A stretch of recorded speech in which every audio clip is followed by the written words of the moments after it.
The Incredible Hulk. And I want to start this out. Matt, I've already talked to you about it. I want to reaffirm to everybody, this is one of my favorite books at Marvel. I really think that Philip Kennedy Johnson might be telling a really cool story, but this issue has me worried. And just because I like the series doesn't mean I love every issue. And this is starting to, as I said, it's starting to worry me because it's starting to feel a lot like Ben Percy's run on Ghost Rider. Yes. And people really liked the Ben Percy run on Ghost Rider until they didn't. And that is now recently canceled. It's going to restart in a new #1 because the hype's gone, because you can't keep meandering with a story. We said the Ghost Rider story by Ben Percy was just go to town to town to town and eliminate the awfulness of humanity and this, the supernatural that's going on. It actually, to me, that works with the Spirit of Vengeance as well. But then when you go and have the Spirit of Vengeance in a book, that also plays off that because it really does seem to harken back to the TV show where you always, at the end, you have, Banner walking off into the distance. Yeah, Bill Bixby going off with the music playing. So you have this play. In the meantime, you do in the background have this elder of the monsters, waking up all the monsters, all that. But it really feels like we've gotten to the point where it's the Monster of the Month Club. We're going to go from this issue to the next. Now, again, some of these this looks like it's going to last a couple issues, which I don't know why, because nothing happens really in this issue of that much excitement to me. I love that Nick Klein's back on art. I think the art looks cool. Some of the things look really neat, but the idea where it is just another place where Banner and this girl end up where, oh no, there's big and bad things and it's another monster to attack, this one being a Spirit of Vengeance that we're not quite sure what it is, but we'll get to it. It is written by Philip Kennedy Johnson, Nick Klein on art, Matthew Wilson on colors, VC's Corey Petit on letters. It's Spirit of Vengeance Part 1. So I said by the end, I'm like, Part 1, like, let's get to it. We start off, things just happen here. We end up having this crazy deal in Texas where a town is attacked by this horrific looking monster that looks like it ends up killing a guy. Yeah, like you said, Chupacabra. Yeah, it looks like a Chupacabra that's, attacking them. In the meantime, a month later, you end up have our two Banner, the girl, they're walking down the road in Texas, and a truck comes up. Hey, do you want to get a ride? And you said the big play, too, is this guy seems like he's nice. In the roundabout way, he may be setting them up to just be fodder.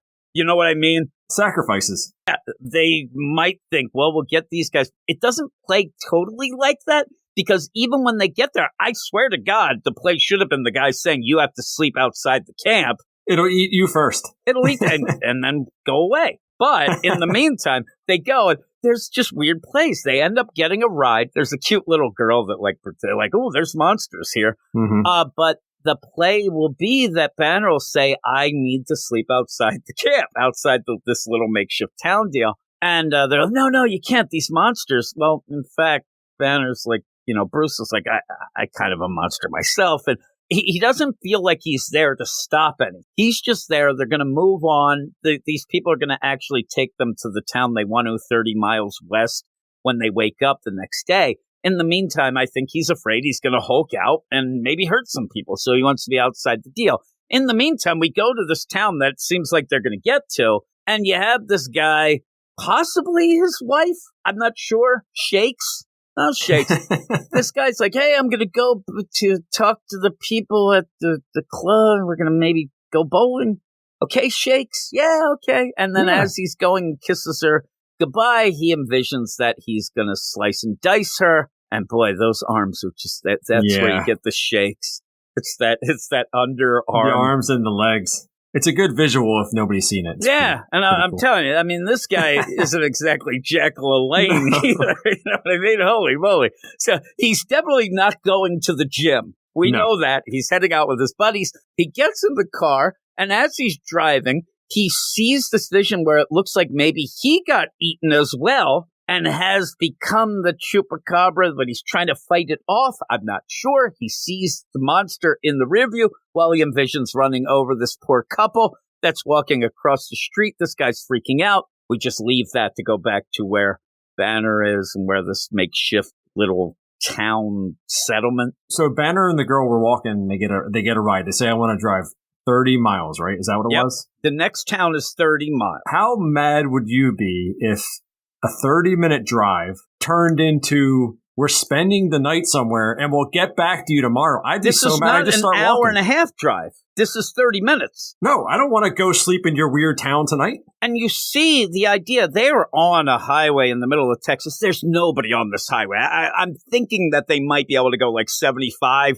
You might be able to get there in a hot 18 minutes. Yes. That's it. Now, I understand that then they'd have to go. And here's the other. It almost plays the idea of, well, we can't because these monsters, but that doesn't make sense when you're driving, especially at a high speed. Don't involve me in your nonsense. I just wanted to ride. That's it. Like, by the end of this, you said that, Bruce should Hulk out and just get a hold of everything. They're taking them there to Murder Town and not getting. Now, again, the other town looks like Murder Town as well, but they want to get to this town. But instead, make it like, oh, man, that's 120 miles. Texas has some real long stretches, right? You could just turn into the Hulk, grab the girl, and jump in one jump 30 miles. Yeah, he's just there. Well, instead, they go to Murder Jacks. I don't want to call this a town. It's kind of like this makeshift. It's not even a trailer park. It's just like a... When you go into the deal, it looks like a little bit of a park-type settlement. We'll call it a settlement. You know these kids aren't going to school. Oh, no. Look at them. That one kid is probably wearing like last year's Super Bowl Eagles championship shirt because they're getting all those knockoffs. What's going? But they want to play soccer. But this one kid, he likes to hang around this dilapidated motorcycle that it's going to remind you of Cap because it has the star, but it's a 1950s kind of deal, 1940s, they say World War II deal. But he starts talking about, oh my God, we're protected. And we end up having this motorcycle. It comes to life when it protects us. In the meantime, Banner says, I'm going to sleep outside of the town. You end up having this lady give him a little lunch. Like, hey, I got a sandwich. And by the way, you better watch it. Like, all of a sudden gets all supernatural with this whole play of maybe the eldest going and saying, what are you doing? It's all over for you. You and that girl, you should leave her behind. She's the one who's going to end up being, you're going to get her killed. And then, boom, we see the motorcycle catch on fire. But it's because it's now the spirit of vengeance. We got a Ghost Rider in the house, y'all. And it starts to get on fire because now Banner's triggered to become the Hulk. And what we get is the wow moment again of the Hulk changing from Banner into the Hulk. It's horrific. Disgusting. Look at his toes. His face is just coming apart. This seems to be what is the full bit of wow factor of the series. It reminds me of when you end up having a series like, I'll tell you, James Tynion, when he jumped on Batman over at DC, he said, we're going to have a new tech each issue. That kind of got pushed aside and became a new character each issue. But still, I hate when you get that play in a series of, oh, we're going to have this each issue because it was really crazy last issue. This is still crazy, but I think maybe you could have waited a couple issues. I don't need it. I'm being desensitized to horrific switching between Banner and the Hulk. But the art's great. I do like the art. I'll tell you what the art reminds me of, especially the cover. And then the next issue's cover, it all looks like a kick-ass 1970s blacklight poster. Everything in this, I'm like, oh, my. Oh, yeah, you could do that. You know what I mean? Like, the covers especially. The next cover really looks like it. It reminds me, I used to go over to this one kid's house, my one friend, and he had a stoner older brother, had like 80 of these poster-like things in his room. That's awesome. I'm like, oh, but yeah, this covers are great. And so you have that. So again, it's visually exciting at points, but you're not doing anything. And what really plays out here that gets you is you get this transformation. It takes a page. The Hulk is hulked out to the Hulk extreme. Oh, my God. Look at his little head. Holy moly.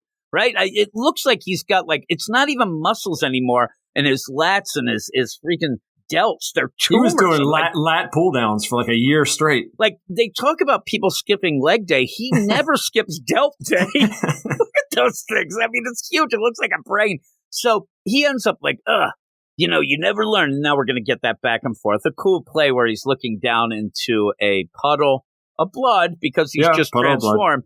And it's like the Banner of the Mind. Oh, let me know. You'll never learn, Banner. Should have stayed away. Like, okay, let's get a story, though. Let's get something going. All of a sudden, we get this World War II spirit of vengeance. He can come in and start blasting at Hulk. great. The spread page again could be a black light poster. It looks great. Mm-hmm. Especially the flaming tire just ripping the Hulk's face apart. It's really cool. The end. I'm telling you, at this point where I finally got this idea of, okay, I don't know what the Spirit of Vengeance really is. I don't get the play here, but man, this seems cool. Oh, it's over. You wasted time of, hey, I'm going to drive you 30 miles, but no, we're going to go back. And I don't want to sleep inside the deal. I'm going to sleep outside of camp. All right, you'll be in trouble. Lady Sandwich, also Guy, and poor Shakes. By the end, I'm like, we didn't get anything. We got a new Ghost Rider, which we did not need in any way, shape, or form. I think it's just going to be played out as this isn't quite a Ghost Rider, and the fact that it's going to be like a one and done. This kind of came about because this town needed vengeance. This person needed that. The whole play with the eldest, and it's raising this and the other thing. I guess I'll be okay with that. But if we get an ongoing series with this guy, I'm going to be pretty upset, I think. Kind of looks neat, though. Got that helmet on. He's just got the helmet on. That's the only difference. He's there. He's giving the cups the finger like Easy Rider. And he shoots a gun. Yeah, he has a gun. And that's the thing. I'd rather him be on a chopper than that whole deal. But I'm sure this is going to be explained that it's a guy who he ended up getting screwed over. He wanted vengeance, never had it. So now that things are wonky, I don't think that this will go far past this, but it looks great. But there's no story. There's no story here. And like we said, we're worried. I'm worried we have to get going because even though it does seem to be a darling, belle of the ball, this book, a lot of people do like it. You're going to end up having people like, well, and what happens is the idea of, well, not much is happening. Not saying you hate it, but it's like, it's not, I'll check it out in a couple months. I'll grab a couple issues later. Oh, I'll wait for the trade. I'll wait till it hits the app. Those are the things that you don't want to have people start trying to or making those decisions. The idea you want people to be like, oh my God, I got to see what happens. At the end, I do want to see what happens with this Spirit of Vengeance, but I'm not going to tell you that I thought it was like the best issue ever. It was kind of a boring issue while it looked like the art was exciting, but the story itself really didn't do anything. And I kind of want more than that. But what would you give it by the end? What's this issue, number 6? That's a number 6 for me on this. Yeah, I'm going to give it a 6, and a lot of that is art, and a lot of that is me knowing how much I have enjoyed this series. It's disappointing more than anything. So we're like on that.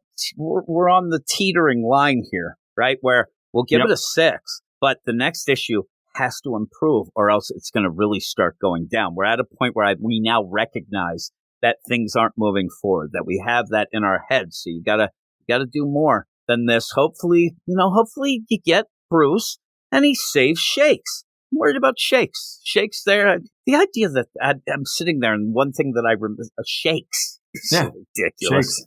So ridiculous, but we'll see. We'll see how it is. But yeah, I'd like to hear what people think about it because this ends up being one of the Hulk has been since Immortal Hulk.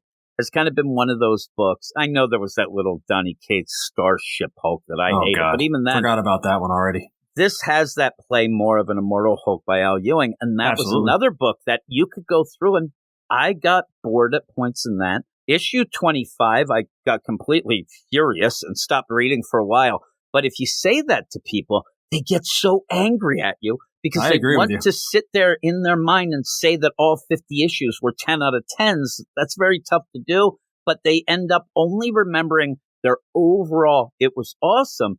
And that's what I'm afraid. This book, not that I'm afraid of that. It's great. People like it, but people have already gotten into that mode of this book being. There's a bunch of books like that. Moon Knight by Jed MacKay, I'll tell you right now, is one of those books where you get an issue and you're like, this is boring, and people lose their minds because they don't say that issue was great. They say, oh, the series, that's fine. But this issue's down, and that Jed MacKay Moon Knight is tailed off. People are saying, people are going nuts about that Ben Percy Ghost Rider at the beginning, and then they kind of tailed off on that one. So we'll see. But that's that. We're going to go to the next book, which is it's an odd one. Very odd. I mean, I think that this issue of Hulk's a bit odd, but the next book, I don't get it, but we'll go to that now. You are all weirdos. Weird science is the revolution. Weird science is the revolution.